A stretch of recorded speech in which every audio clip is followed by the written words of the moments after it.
individuelle et collective.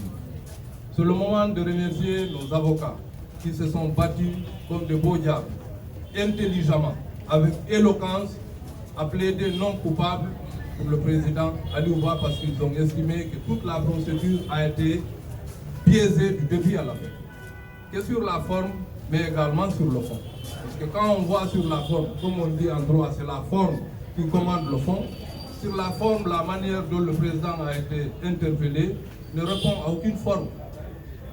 À la frontière, quand on lui a interpellé, on ne lui a pas signifié qu'il y a des restrictions de se déplacer le concernant. Donc de là-bas, il a été directement déposé au niveau de la gendarmerie où il a été gardé plus de 4-5 jours. En principe, la garde à vue est de 48 heures. Si on doit te maintenir au-delà de 48 heures, on doit te signifier cela. Donc de là-bas, par la bataille de nos avocats, il a été présenté devant un juge. Pour un début, les infractions qui ont été retenues contre lui, c'était quoi? Diffamation et offense contre le président de la République. On a estimé, les avocats ont estimé que le juge a orienté le dossier en flagrant délit concernant une vidéo que le président a tenue le 14 décembre.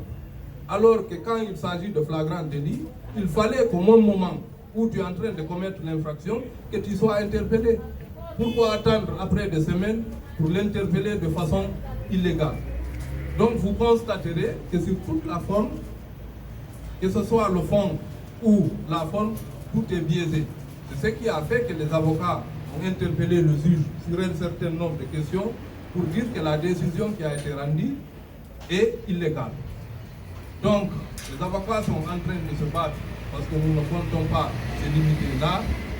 Dès hier, déjà, ils ont entamé la procédure pour lancer ou pour faire un recours devant la cour d'appel. Il y a une juridiction qui est capable de se prononcer sur les faits, mais également sur le fond. La règle du droit qui a été appliquée sur le dossier. Donc, ils sont à pied d'œuvre. À notre niveau également, nous sommes en train de mener d'autres démarches. Mais pour le moment, le modèle, ces militants, sympathisants, estiment que cette condamnation n'est qu'une parodie de justice. Que le président a été injustement condamné.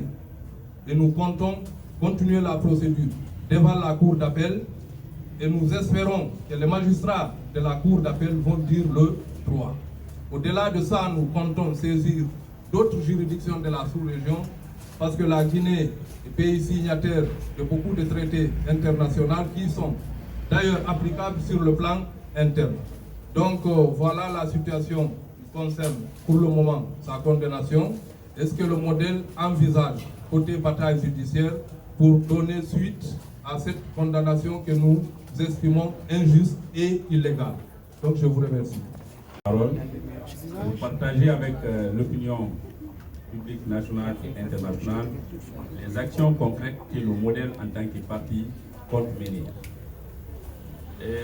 Mais je peux d'abord commencer par vous dire que cette condamnation de Aliouba n'est pas seulement une attaque contre sa personne, mais aussi, c'est aussi une attaque contre les aspirations de tout un peuple à vivre dans un état de droit.